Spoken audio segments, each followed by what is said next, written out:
C'est bientôt Noël, et si vous avez des enfants dans la famille, il va falloir faire des cadeaux. Et si vous vous dites que n'importe quel jouet fera l'affaire, détrompez-vous, il en existe des vraiment bizarres, et tout ce dont je vais vous parler sont pourtant bien réels. Voici le top 10 des pires jouets jamais créés. Numéro 10, Dino Poop. Dino, c'est le dinosaure, et Poop, c'est... comment dire? Mais qu'est-ce que c'est que cette matière? C'est de la merde. Voilà, c'est ça. Et il va falloir fouiller dedans pour trouver ce qu'il a mangé, un peu comme dans Jurassic Park. Bon, je vous rassure, c'est de la pâte à modeler, mais c'est vrai qu'elle est marron et je ne sais pas ce qu'elle sent. Numéro 9, Jolly Chimp. Ce jouet, créé dans les années 50 par une société japonaise, fera cauchemarder tous les enfants à qui vous l'offrirez. Je veux dire, regardez-le taper dans ses cymbales en montrant ses dents et en sortant ses yeux. Vous l'avez peut-être reconnu, il est utilisé dans Toy Story 3 en tant que gardien de nuit.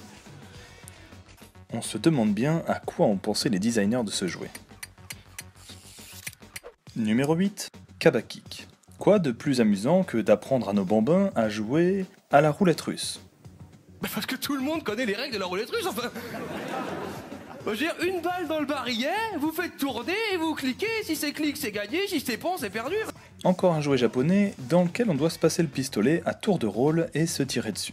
Bien sûr, les balles sont remplacées par les pieds d'un hippopotame, et le perdant est celui qui se prend un joyeux coup de pied en plastique dans la tête. Un jouet qui ne devrait pas exister, on est d'accord, mais qui a quand même l'air marrant, c'est vrai. Numéro 7, Barbie et son chien. Avez-vous déjà entendu parler de Taffy, le chien de Barbie?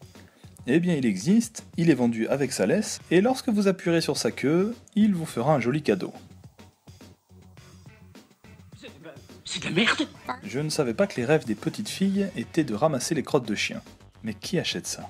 Numéro 6, Breast Milk Baby. Un bébé qui tète son biberon, c'est mignon. Un bébé qui tète le faux sein d'une petite fille, c'est pas mignon du tout, c'est même très bizarre. Et ça va loin, regardez la vraie publicité de cette poupée, toujours en vente sur internet, elle bouge les lèvres et fait le bruit d'un bébé qui tète. Pourquoi faire des poupées toujours plus réalistes? Tu n'es qu'un jouet. Numéro 5, E.T. Fingerlight. Si vous avez vu le film E.T., vous savez que l'extraterrestre a des pouvoirs de guérison grâce à son doigt magique qui s'allume. Une idée de jouet géniale a priori, jusqu'à ce qu'on voit ce que ça donne. Voici le doigt d'E.T., ça fait terriblement penser à autre chose. Et imaginez un enfant jouer avec une fois sorti de sa boîte.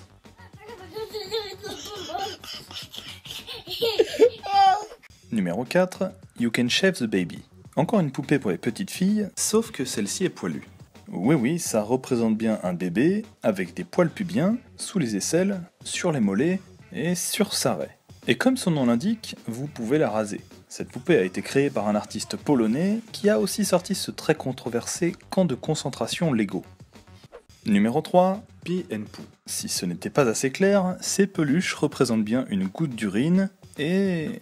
C'est de la merde. Ces personnages, nommés Pee and Poo, ont été créés en Suède et ont rencontré un tel succès en Angleterre et aux USA que des produits dérivés sont apparus par la suite, comme ces t-shirts, ces chaussettes et ce slip. Je suis force jaune devant, marron derrière.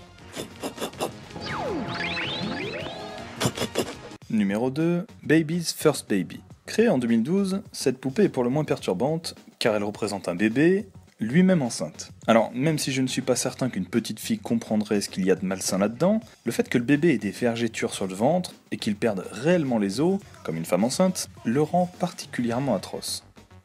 Et numéro 1, les Control Toys. Votre enfant n'est pas sage? Pas de panique. Les Control Toys sont là pour vous aider avec une camisole de force, un boulet ou encore une cage. Si cela vous choque, c'est volontaire, puisque ces jouets ont été placés dans un magasin avec au dos de leur boîte le slogan « Il existe sûrement une meilleure façon d'éduquer vos enfants ». Il s'agissait en vérité d'une publicité pour l'émission de télévision Super Nanny au Brésil. Et voilà, vous savez quel jouet éviter pour Noël pour faire des heureux. Dans tous les cas, vous en avez déjà fait un, moi, en faisant partie des 10 000 premiers abonnés de la chaîne. Merci. Ça vous plaît? C'est moi qui l'ai fait. Et si ce n'est pas le cas, vous savez ce qu'il vous reste à faire. Cliquez ici pour ne pas rater tous les prochains classements. Ah oui, pour les curieux qui se posent des questions, je vous prépare une foire aux questions, alors laissez-moi ça dans les commentaires, sur Facebook ou Twitter. À la prochaine.